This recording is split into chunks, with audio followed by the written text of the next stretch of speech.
I'll request Acharya ji for his pravachan this morning. धन्यवाद भुवनेश जी।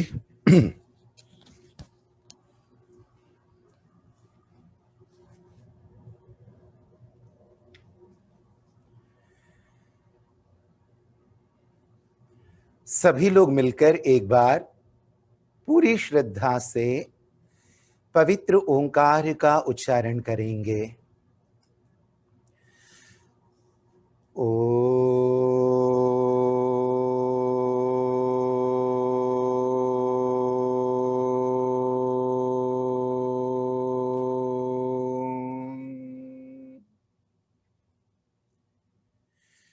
वेदाहमेतं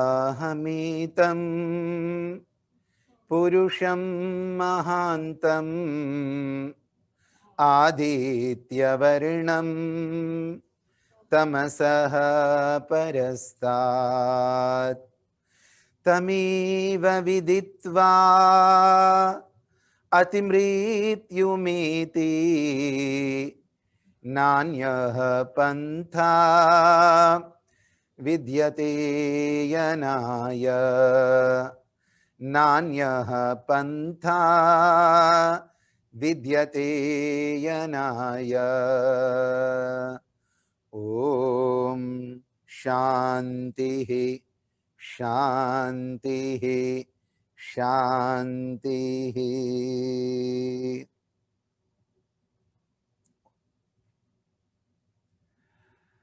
आप सभी पुण्य हृदयों को नमन करता हूं और आज के सत्संग के अंदर कुछ स्मृतियों को स्मरण करने का प्रयास करता हूं। जैसे कि आप सभी परिचित हैं, आज नेताजी सुभाष चंद्र बोस जी का जन्मदिन। अभी अग्निहोत्र को प्रारंभित करने से पहले माननीय श्री आर्यपथिक गिरीश खोसला जी कह रहे थे, कदम कदम बढ़ाए जा, खुशी के गीत गाए जा। इस गीत का स्मरण करा रहे थे और कह रहे थे ये आजाद हिंद फौज का गीत था। मैं इससे परिचित नहीं था, उसके बाद में फिर मैं भी देखने लगा हूं फोन के ऊपर। इसको जोड़ करके 3 प्रसिद्ध चीजें हमें नेताजी से प्राप्त हुई, जिसने उस समय के भारत के हर युवा के अंदर क्रांति की अग्नि जगाई थी। उनमें से सर्वप्रसिद्ध जो अभिवादन है वो है जय हिंद।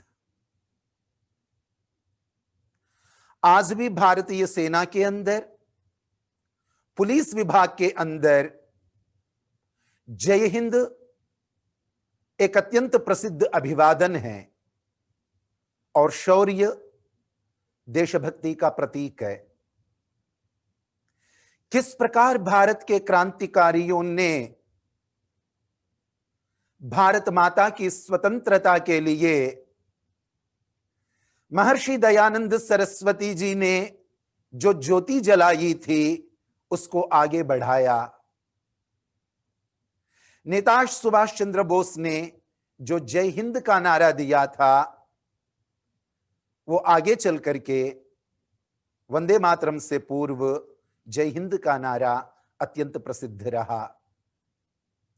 और जय हिंद के बाद में एक दूसरा नारा जो संपूर्ण भारतवर्ष के अंदर अत्यंत प्रसिद्ध है और जिसको सुनते ही हमारे अंदर एक चेतना आ जाती है, बलिदान की वेदी के ऊपर अपने आप को समर्पित करने की एक उत्तेजना हमारे अंदर आ जाती है।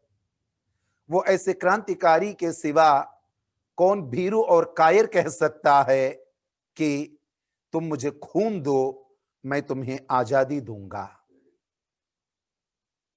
आज भी भारतवर्ष के अनेक सरकारी विद्यालयों के अंदर यह स्लोगन बोला और बुलवाया जाता है, किंतु इसके द्वारा जो देशभक्ति हमारे हृदय के अंदर प्रज्वलित होनी चाहिए, उस देशभक्ति का पाठ धीरे धीरे कहीं कम होता जा रहा है। क्या इन वचनों को सुनकर के आपको आपकी बाल्यावस्था याद नहीं आती, जब इस स्लोगन को बोल करके, इस उद्घोषणा को बोल करके बहुत थोड़ी आयु के बच्चे, यानी कि 18 साल, 20 साल, 22 साल के नौजवान, जिनका विवाह नहीं हुआ था या फिर जिनके विवाह की तिथि ही निश्चित हुई थी या फिर जिनका विवाह अभी अभी हुआ था, ऐसे वीर एवं वीरांगनाएं मां भारती की स्वतंत्रता के लिए अपने प्राणों को निछावर कर दिया। ऋषिवर दयानंद जी सर्वप्रथम व्यक्ति थे गुलाम भारत के अंदर जिन्होंने सत्यार्थ प्रकाश के अंदर स्वराज्य का नाम लेते हैं, स्वराज्य का सूत्र देते हैं। 1857 की क्रांति के अंदर भी महर्षि दयानंद सरस्वती जी का बहुत बड़ा योगदान था, ऐसे अनेक हिस्टोरियंस मानते हैं, कुछ लोग ना भी मानते हैं, पर यह तर्क से बाहर की बात है। ऋषि जैसे व्यक्ति जब उत्तर भारत क्रांति की लपटों में सुलग रहा हो और ऋषि जैसे देशभक्त व्यक्ति चुप बैठे हो, ऐसा संभव है ही नहीं। ऋषि की जीवनी को जब हम पढ़ते हैं, 1856 से लेकर के 1862 तक के जीवन के विषय में वो एक अक्षर नहीं लिखते। क्या कारण रहा होगा? वो 1856 से लेकर के 1862 के बीच में अपने जीवन के बारे में कुछ भी नहीं लिखते। मेरठ के अंदर कई सारे प्रत्यक्ष साक्षी ये बताते हैं, अवघड़ बाबा के नाम से प्रसिद्ध एक सन्यासी जो कौपीन धारण किए रहते थे और छावनियों के अंदर चक्कर लगाते रहते थे, और जब उनके शरीर का वर्णन जो प्रत्यक्षदर्शी बताते हैं तो उसका वर्णन हूबहू महर्षि दयानंद जी के शरीर से मिलता जुलता है। और आप यदि ध्यान देंगे, उत्तरांचल से नीचे उतरने के बाद में ऋषि दयानंद जी की गंगा के किनारे जितनी यात्रा हुई थी, वो सारी की सारी यात्राएं किसी न किसी कंटोनमेंट को जोड़ती है। वो कानपुर जाते हैं, वे वाराणसी जाते हैं, वो काशी जाते हैं, वो आगरा जाते हैं। इस प्रकार उनकी यात्रा को आप एक एक पॉइंट को मिलाते हुए जाएंगे, वो सारे के सारे उस समय के कंटोनमेंट्स थे, ब्रिटिश राज्य के उस समय की छावनियां थी। तो इस प्रकार अनेक हिस्टोरियंस इस बात को सिद्ध करते हैं, ऋषिवर दयानंद सरस्वती जी 1857 की क्रांति के अंदर बढ़ चढ़ करके भाग ले रहे थे। बताने वाले यहां तक बताते हैं कि टोपे जी, तांतिया टोपे जी साक्षात ऋषि जी से मिलते जुलते थे, जो 1857 की क्रांति के अंदर आहुति डालने वाले शूरवीरों में से एक थे। तो इस प्रकार ऋषिवर दयानंद सरस्वती जी ने आजादी की जो अलख जगाई थी, जो ज्योति जगाई थी, उस ज्योति को फिर आगे लोगों ने अपने तन मन धन निछावर करके उस ज्योति को जगमग करके रखा। जैसे लाला लाजपत राय जी की बात आती है तो लाला लाजपत राय जी कहते हैं, ऋषिवर दयानंद सरस्वती जी से ही हमें यह प्रेरणा प्राप्त हुई है। पंजाब केसरी के नाम से प्रसिद्ध हुए, उनकी बात हम आगे ले लेंगे, किंतु अभी हम सुभाष चंद्र बोस जी की बात कर रहे थे। तो किस प्रकार द्वितीय विश्व युद्ध के समय वो कोई राजा तो नहीं थे, वो किसी पद एवं किसी पद के ऊपर भी प्रतिष्ठित नहीं थे, किंतु वो व्यक्ति उस समय भारत की सीमाओं को पार करके जापान पहुंचना, जर्मनी चले जाना, रंगून में जाकर के चंदा एकत्रित करना, बर्मा में जाकर के, ये साधारण कार्य नहीं थे। उस समय के जो कार्य राजा और महाराजाओं को करना चाहिए था, रियासतों के मालिकों को अपनी रियासतों की आजादी के लिए कदम बढ़ाना था, किंतु सारे राजा महाराजा खड़ग को यहां लगा लेते थे, फोटो खिंचवाते थे, सिर के ऊपर विचित्र प्रकार की पगड़ियां पहनते थे, कलंगियां लगाते थे, और अपने नाम के साथ राय बहादुर, अपने नाम के साथ सर लगा करके, जो कि अंग्रेज उनको उपाधि देते थे, टाइटल्स देते थे, उससे खुश होकर के बैठते थे। किसी राजा ने शेर के बगल में अपनी फोटो खिंचवा दी, किसी राजा ने मूंछों के ऊपर हाथ लगा करके अपनी फोटो खिंचवा ली, किंतु राजा एक भी आगे आने के लिए तैयार नहीं थे। ऐसी विकट स्थितियों के अंदर एक सन्यासी आगे आते हैं, महर्षि दयानंद जी, और उसके बाद में सुभाष चंद्र बोस जी जैसे, चापेकर बंधु जैसे देशभक्त लोग अपने प्राण न्यौछावर करने के लिए आगे बढ़ते हैं। उस समय ऋषिवर दयानंद सरस्वती जी, देखिए आप, एक व्यक्ति की हिम्मत, एक व्यक्ति का साहस आप लोग देखिए। जिस क्राउन के नीचे हम लोग थे उस समय, हम तो दास ही थे ना, हम तो गुलाम थे ना, तो हम इंग्लैंड के नीचे थे और इंग्लैंड हमारे ऊपर शासन कर रहा था। और यह बात पूरा जगत जानता है कि उस समय इंग्लैंड के परम शत्रुओं में से एक शत्रु जर्मनी था। जर्मनी उस समय उनका शत्रु था, और एक सन्यासी दासता के समय में अपने देश के अंदर टेक्नोलॉजिकल डेवलपमेंट्स के लिए, कल कारखाने लगवाने के लिए वो लेटर लिखते हैं जर्मनी को। वो जर्मनी के लोगों को लेटर लिख करके अपील करते हैं, पत्र लिख करके, आप लोग भारतवर्ष के अंदर टेक्नोलॉजिकल डेवलपमेंट के लिए इन्वेस्ट कीजिए। ये कैसे साहस की बात है, आप सोचिए। और उसी परंपरा को आगे बढ़ाते हुए सुभाष चंद्र बोस जी उसी जर्मन की सहायता लेने के लिए आगे बढ़ते हैं, जापान की सहायता लेने के लिए आगे बढ़ते हैं। शत्रु का शत्रु मित्र है, यह एक कूटनीति है, यह एक राजनीति है।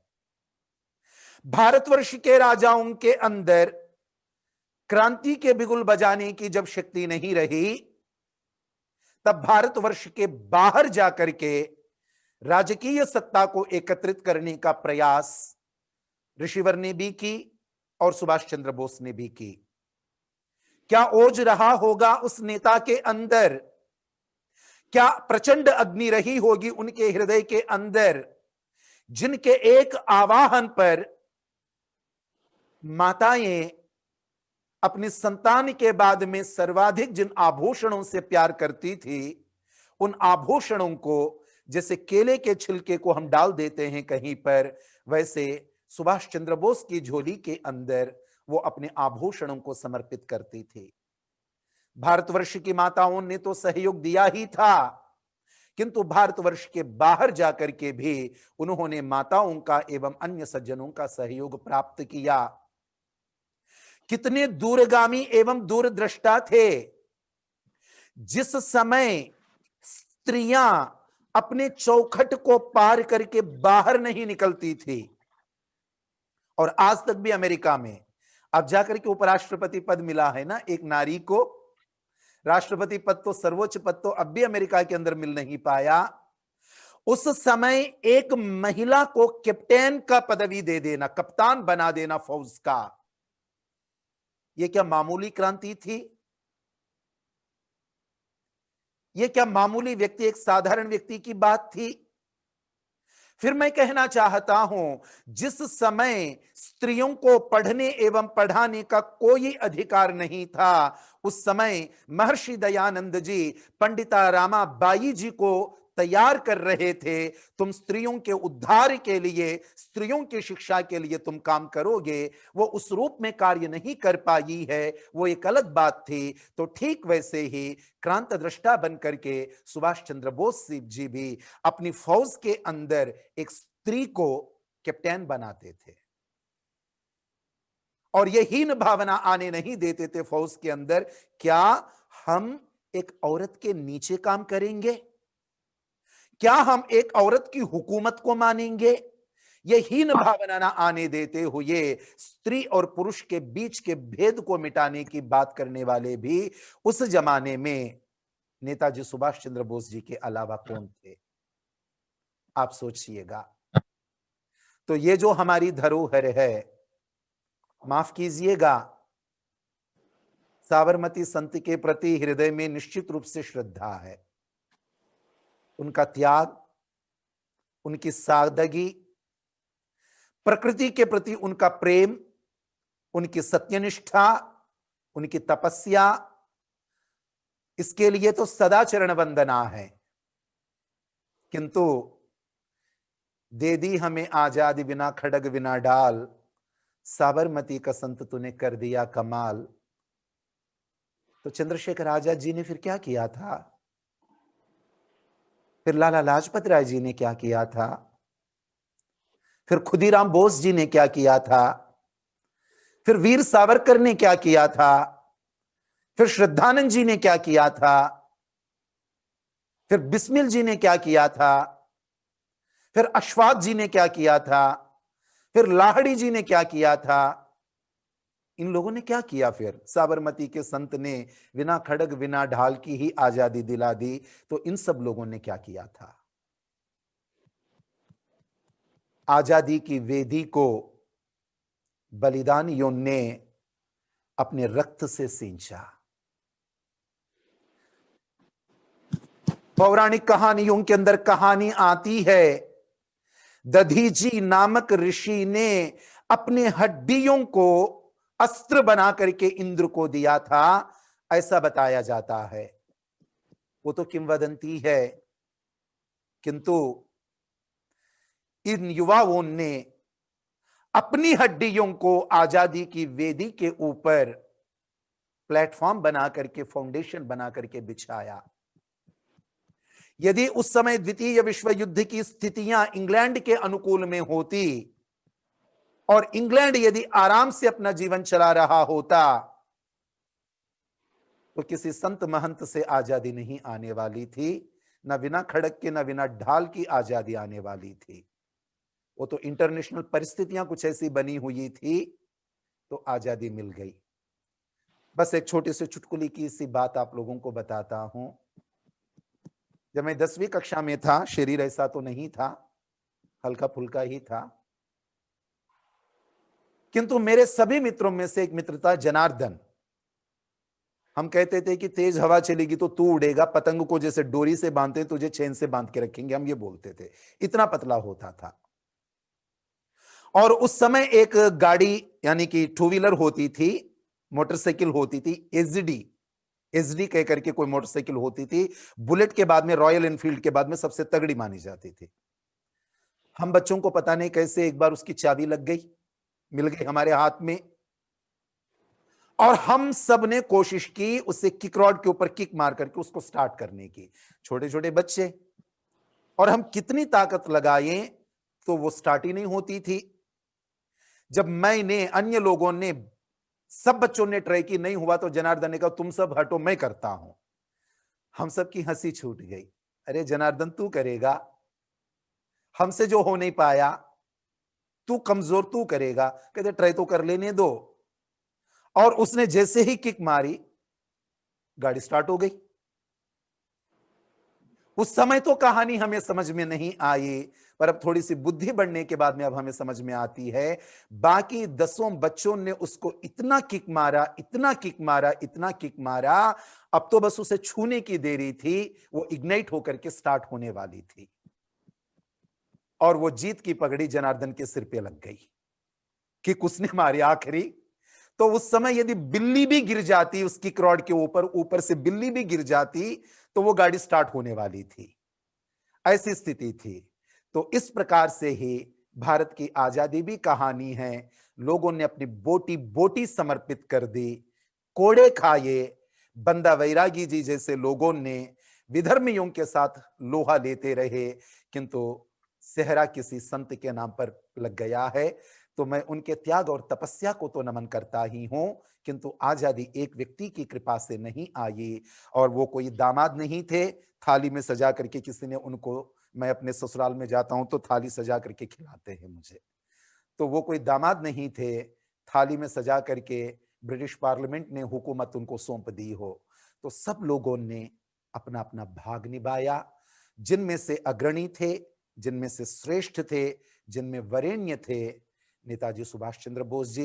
बाकी लोग देश के अंदर रह करके आजादी लड़ रहे थे, किंतु देश के बाहर जाकर के भी जो शक्ति जुड़ाने वाले थे, उनमें से सबसे पहला नाम था श्यामजी कृष्ण वर्मा। श्यामजी कृष्ण वर्मा जी को महर्षि दयानंद जी ने इंग्लैंड भेजा था, और इंग्लैंड में जाकर के श्यामजी कृष्ण वर्मा जी ने इंग्लैंड में इंडिया हाउस की स्थापना की।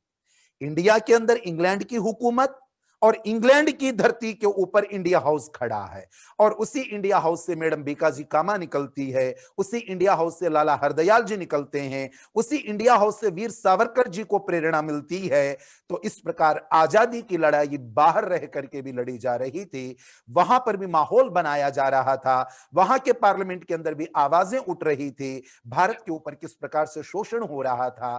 तब जाकर के आजादी की देवी हम लोगों को मिली थी, नहीं तो वो यूं नहीं मिलने वाली थी।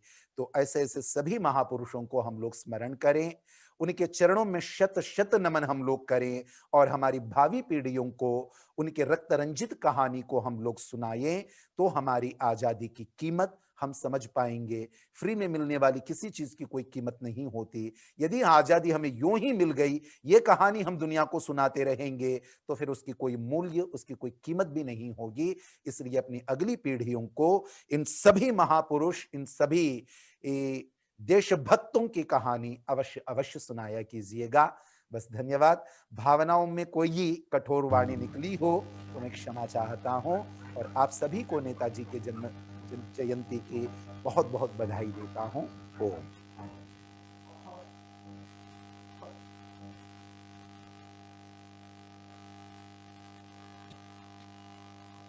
धन्यवाद आचार्य जी, एकदम जिसको कहते हैं ऊर्जा पूर्वक प्रवचन।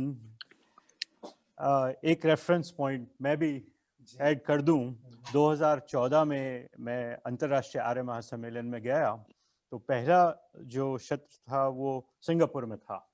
तो उस टाइम पे मुझे पता चला कि 1914 में सुभाष चंद्र बोस जी ने